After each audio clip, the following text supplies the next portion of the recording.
नमस्ते दोस्तों, मैं आपका दिल से स्वागत करती हूँ। दोस्तों, मेरे नौकर की नजर हमेशा मेरे ऊपर ही होती थी। जहाँ मैं होती थी वहीं उसकी निगाह होती थी। जब मैंने उसके आंखों में देखा तो उसकी आंखों में एक अजीब सी कैफियत थी जिसे मैं बखूबी समझ रही थी, क्योंकि मैं जवान और खूबसूरत थी। मैं हमेशा से चटक मटक की दुनिया में ही रहना चाहती थी। मैं भी चाहती थी कि मुझे वह हर खुशी मिले जो बड़े घर की लड़कियों को मिलते हैं। एक दिन मेरा नौकर मेरे कमरे में आ गया और कहने लगा, मालकिन मुझे आपके साथ वह सब करना है, क्योंकि मैंने जब से आपको देखा है तब से मैं अपने आप पर काबू नहीं रख पा रहा हूँ। उसके बदले में मैं आपको बहुत पैसे दूंगा जिससे आप अपने ख्वाहिशों को पूरा कर सकते हैं। मैं भी अपने ख्वाहिश को पूरा करना चाहती थी, इसलिए मैंने हाँ कर दिया। फिर उसने लगातार मेरी। दोस्तों, आगे की कहानी सुनने के लिए आपसे हमारी हाथ जोड़कर विनती है कि आप लोग कहानी को सुनकर हमारे चैनल को सब्सक्राइब करना भूल जाते हैं।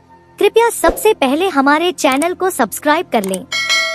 दोस्तों, मेरा नाम कविता है और मैं एक गांव की रहने वाली हूँ। मैं देखने बहुत सुंदर थी। मेरे शरीर की बनावट और कद बहुत ही कमाल की थी, जिससे बहुत ही ज्यादा सुंदर दिखती थी। अच्छी कद और गोरी त्वचा की औरत हमेशा से मर्दों की फितरत रही है। बस यही हाल मेरे मोहल्ले वाले लड़कों को भी मुझे देखकर होता था। मैं एक मिडिल क्लास फैमिली से ताल्लुक रखती हूँ। मैं बचपन से ही चटक मटक में रहना चाहती थी, लेकिन मुझे अपने माँ बाप से यह सब कुछ नहीं मिल पा रहा था।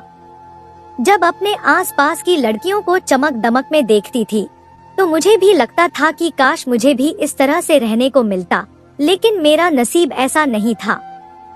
हम 2 बहन और 1 भाई थे, जिसमें से मैं सबसे बड़ी थी और सभी बहनों से छोटा मेरा भाई था।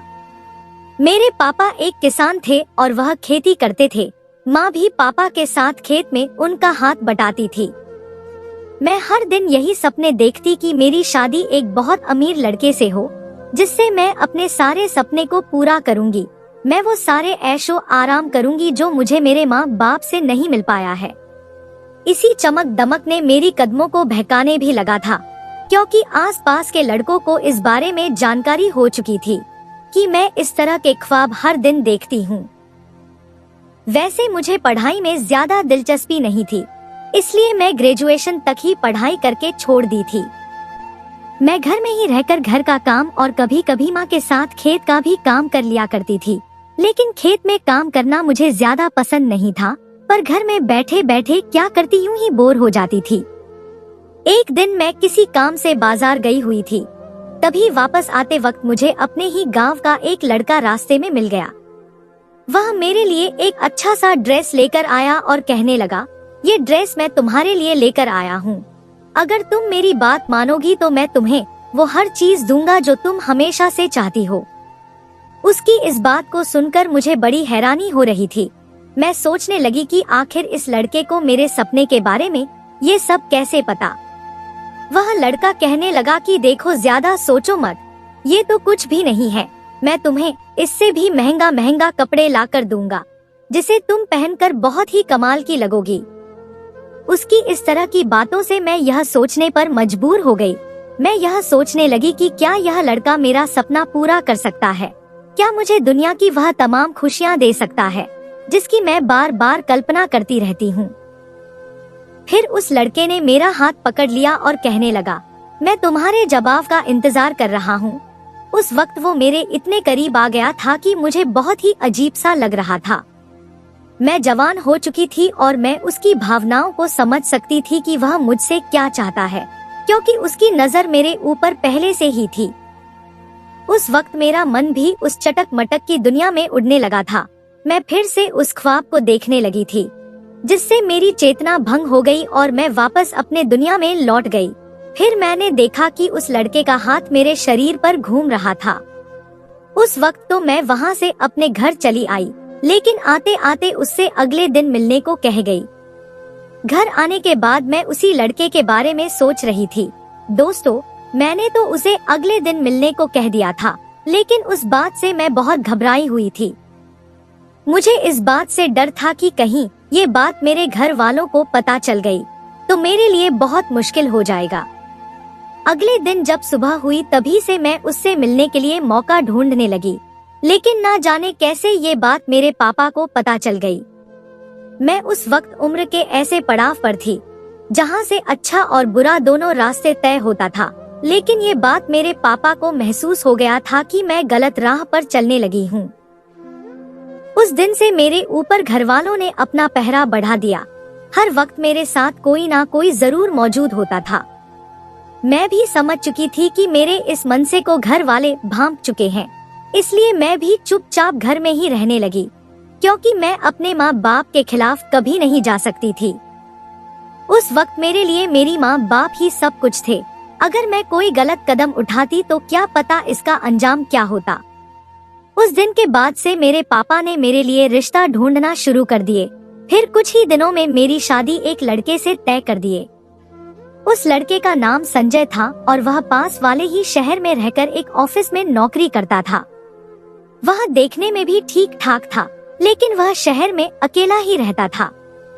उसका अपना घर पास के ही एक गांव में था, जहां उसकी माँ बाप और एक छोटा भाई रहता था। मेरे व्यवहार को देखते हुए मेरे पापा जल्द ही उस लड़के से शादी करवा दी और मैं संजय की दुल्हन बनकर उसके घर आ गई। जब मैं ससुराल गई तो मुझे देखने वाले सभी लोग तारीफ कर रहे थे, क्योंकि शादी के बाद मैं और ज्यादा सुंदर लगने लगी थी। धीरे धीरे वक्त गुजरता गया और हमारी शादी के 20 दिन गुजर गए।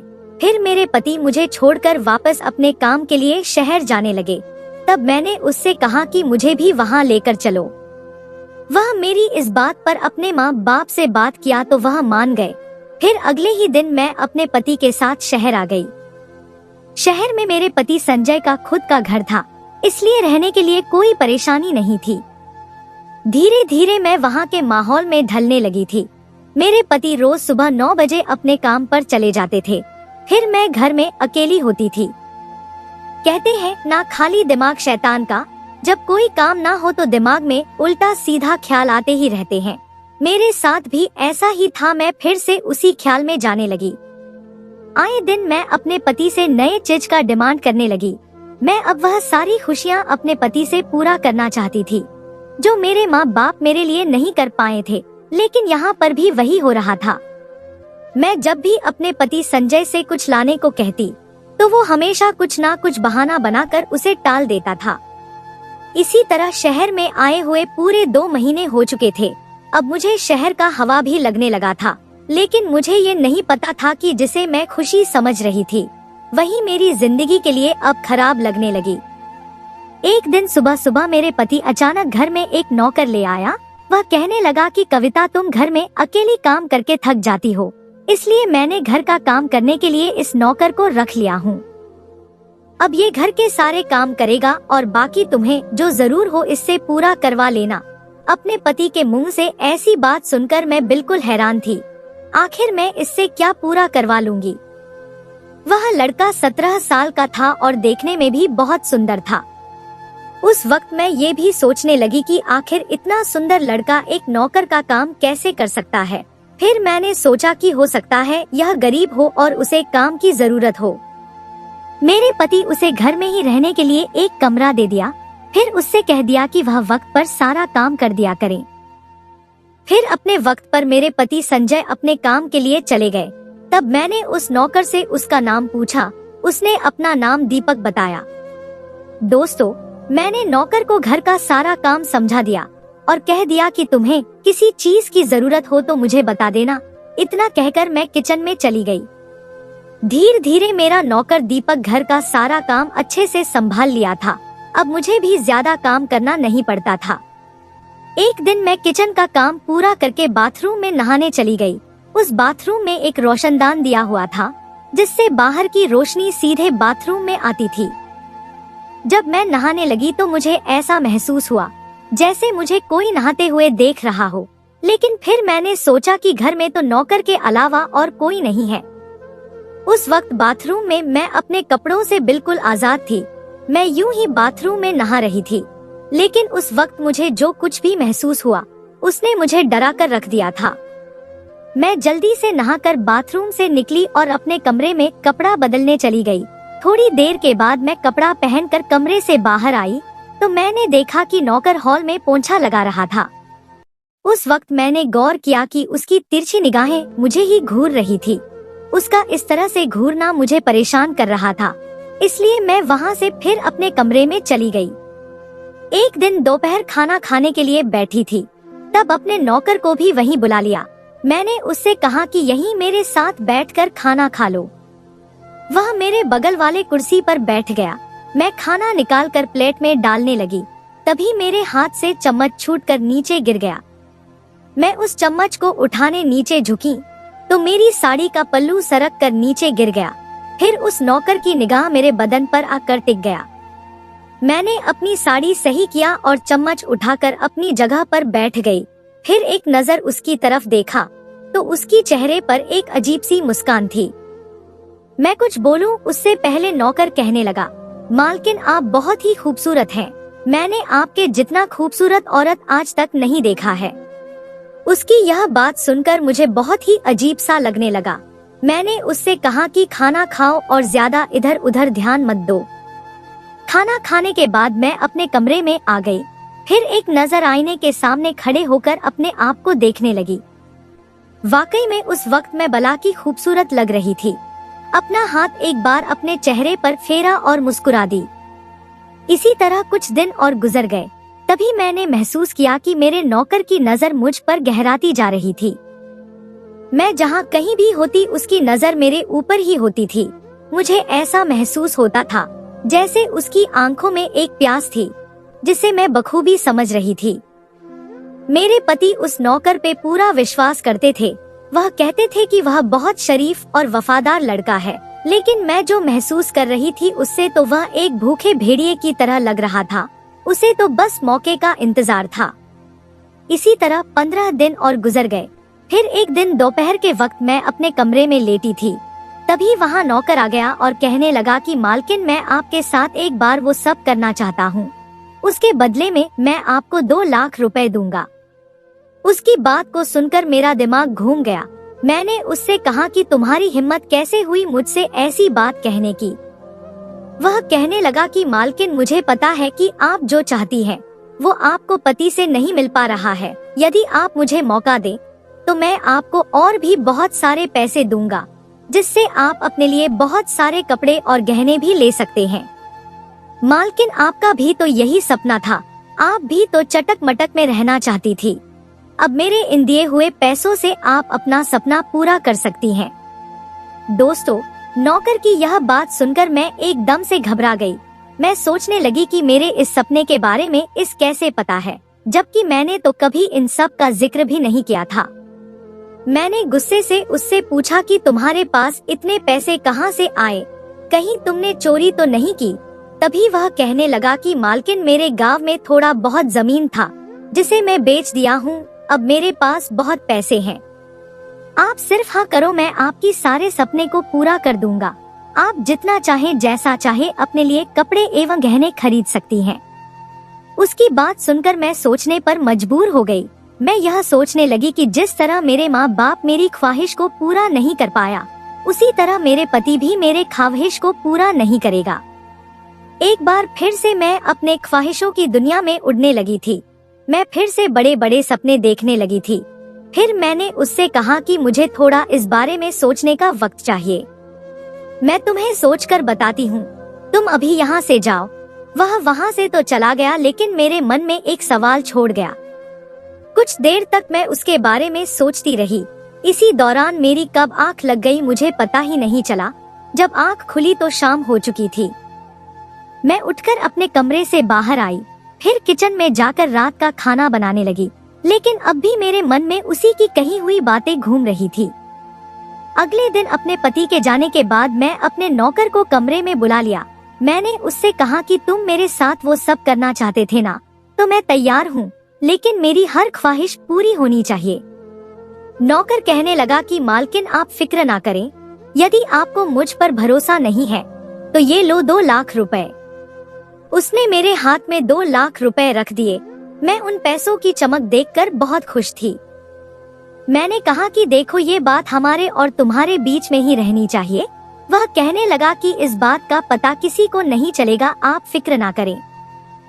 मैंने कमरे का दरवाजा बंद कर दिया और नौकर के साथ वो सब करने के लिए तैयार होने लगी। जैसे ही वह अपना निशाना बनाया, तभी दरवाजे पर किसी की दस्तक हुई। यह देखकर मैं एकदम से घबरा गई। मेरे हाथ पैर कांपने लगे थे।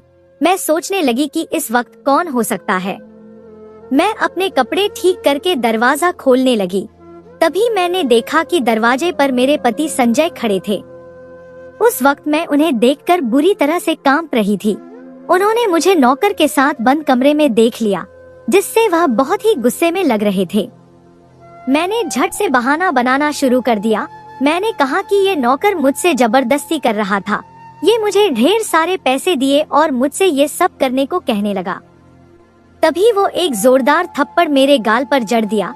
वह कहने लगा कि तुम जैसी घटिया औरत मैंने आज तक नहीं देखा था। पैसों के लिए तुम इस हद तक गिर जाओगी, यह मुझे नहीं पता था। ये बात मेरे दोस्त ने मुझे बताया था, लेकिन मुझे उस पर विश्वास नहीं हुआ।